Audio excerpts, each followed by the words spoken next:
Bismillahirrahmanirrahim. Assalamualaikum warahmatullahi wabarakatuh.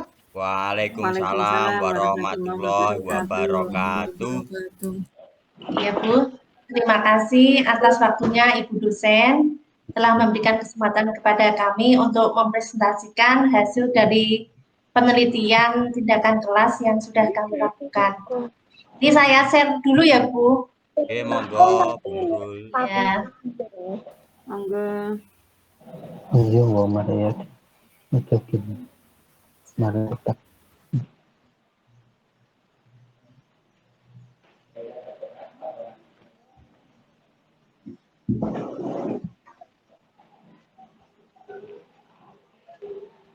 Sudah nampil Bu Nurul. Pak.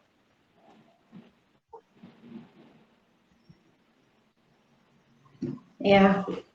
Di sini saya sudah membuat laporan di bab 4, yaitu di prasiklus dan siklus pertama. Untuk deskripsi kondisi awal, yaitu lambat laun itu peserta didik mengalami kejenuhan dalam mengikuti pembelajaran daring selama pandemi COVID ini. Hal ini disebabkan karena penyampaian petunjuk pembelajaran itu cenderung monoton. Selanjutnya, untuk penilaian di prasiklus itu kami mendapatkan itu skor yang di bawah KKM itu masih 71,43% dan di atas KKM itu masih 28,57%. Nah, hal ini diduga karena itu motivasi peserta didik untuk belajar secara daring itu sangatlah rendah. Hal yang diduga menjadi penyebab rendahnya motivasi peserta didik itu adalah media pembelajaran yang diterapkan oleh guru dalam pembelajaran daring itu kurang menarik bagi peserta didik, bahkan membosankan. Dengan adanya hal tersebut, ini yang menjadikan kami sebagai guru melakukan penelitian tindakan kelas sebagai upaya untuk mengatasi permasalahan yang ada. Di sini kami menggunakan media YouTube dalam penelitian tersebut. Yang judul penelitian kami itu adalah penggunaan aplikasi YouTube dalam meningkatkan hasil belajar mata pelajaran pendidikan agama Islam kelas 5 pada tema cita-citaku menjadi anak soleh. Tuh. Selanjutnya, untuk siklus pertama, kami melakukan tindakan yaitu guru menyampaikan tujuan pembelajaran yang akan dicapai. Kemudian guru memberikan stimulasi dengan membagikan link video YouTube terkait dengan tema cita-citaku menjadi anak soleh. Dan mengamati, memberikan komentar, terus mengajukan pertanyaan dari video tersebut, siswa juga akan kembali apa yang ada di video tersebut, mencari contoh, mengumpulkan data fakta tentang perilaku yang ada di video tersebut, siswa juga mendiskusikan serta menyimpulkan. Untuk pengamatan tindakan, berdasarkan hasil pengamatan pada pelaksanaan siklus pertama, yaitu lebih banyak dari peserta didik itu yang merespon dibandingkan pada kondisi awal. Mereka merespon dengan mengisi list daftar hadir, chat di grup WhatsApp, dan mengerjakan LKPD. Berdasarkan hasil penilaian pada siklus pertama, alhamdulillah ada kenaikan, walaupun tidak banyak itu. Yang di bawah KKM itu ya masih 57,14%, terus di atas KKM itu ya mengalami kenaikan 42,86%. Untuk perbandingan antara prasiklus dan siklus pertama itu yaitu dengan KKM 75, yaitu untuk prasiklus yaitu 28,57%, untuk siklus pertama 42,86%. Selanjutnya, beberapa hal yang menjadi catatan pada siklus pertama itu, yaitu video YouTube hanya diambil dari video pembelajaran dari channel guru lain, sehingga yang muncul adalah suara dan gambar guru lain. Hal ini menyebabkan kurangnya ikatan emosional pada peserta didik. Yang kedua, video yang diambil dari channel di YouTube dengan cara asal-asalan berdampak pada contoh-contoh yang dimunculkan kurang kontekstual dan kurang relevan dengan kondisi lingkungan peserta didik.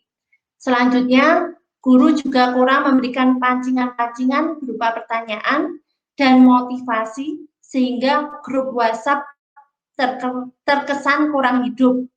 Terus pelajaran di grup masih didominasi oleh pesan berbentuk tulisan. Nah, untuk memperbaiki kelemahan dan mempertahankan keberhasilan yang telah dicapai pada siklus pertama, maka pada pelaksanaan siklus kedua ini kami akan melakukan seperti ini. Yang pertama, memproduksi video pembelajaran sendiri, kemudian diupload pada channel YouTube dengan menampilkan wajah guru dan dengan gaya komunikasi yang menarik. Kemudian memberikan pancingan-pancingan dan motivasi kepada peserta didik agar dalam mendiskusikan video YouTube di grup WhatsApp menjadi lebih hidup. Kemudian lebih banyak menggunakan voice note atau pesan suara agar intonasi suara yang menggambarkan ekspresi, penekanan, dan maksud tertentu itu bisa dimunculkan.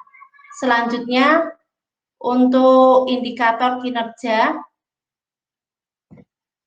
itu yang kami teliti adalah hasil belajar.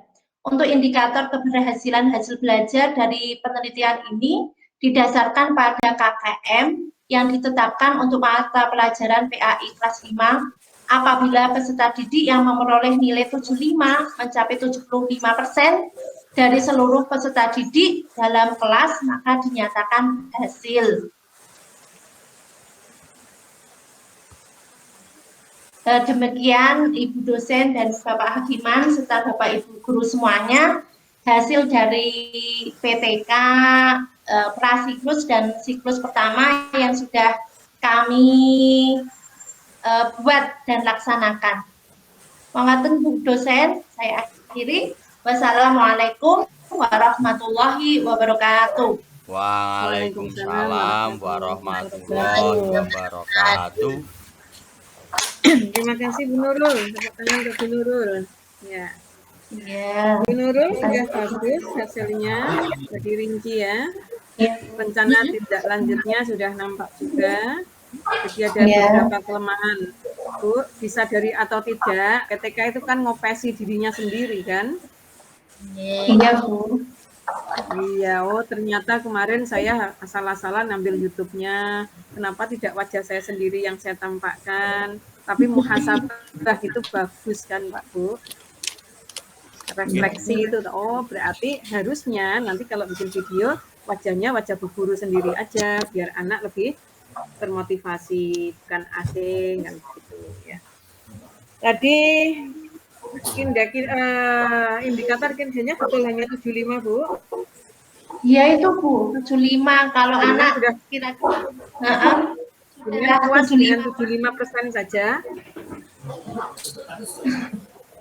Apa dinaikkan ya Bu?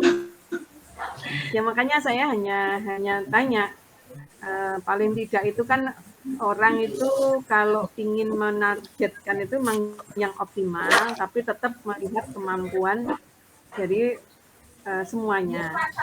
Hanya kalau 75 tadi itu artinya jenengan hanya punya keinginan 75 anak yang mencapai ketuntasan. Masih ada PR 25% yang lain itu kondisinya nanti seperti apa. Misalnya jenengan berani 85 lah Bu, biar saya juga optimal untuk memperbaiki kinerja saya di dalam mengajar. Itu juga tidak ada masalah Bu. Oh iya Bu. Yang penting tadi jenengan tahu persis bagaimana bisa mengukur kelemahannya di mana dan bagaimana bisa mencapai target itu. Diprediksikan itu Bu. Oke Bu. Kemudian di hasil awal, ya sebenarnya kalau lihat PTK-nya ini menyedihkan ya Pak ya. Jadi kan ngajarin masa kondisi awalnya memang 28% yang tercapai. Bu, nanti kalau tak gayakan kan orang masalah PTK. Tapi inilah upayanya Pak Bu. Saya yakin karena memang ini tuntutan mengadakan PTK itu harus begini. Artinya begini, di prasiklus nilai 60 atau 60% itu tidak ada masalah Bu. 60 dengan naikkan jadi 80 atau 90. Maka tinggal prasiklusnya itu kondisinya seperti apa. Jadi tidak harus prasiklus itu dibikin semuanya rendah, enggak. Tapi kalau memang aslinya rendah, ya tulislah apa adanya. Hanya posisi itu kan menggambarkan keadaan real yang ada di sekolah panjenengan dan kinerja panjenengan. Bu Nurul tadi dari 28,57 setelah pakai media YouTube tadi bisa meningkat menjadi 42,86% yang mencapai ketuntasan belajar atau sesuai KKM gitu ya Bu Nurul ya? Nggih, Bu. Iya, bagus.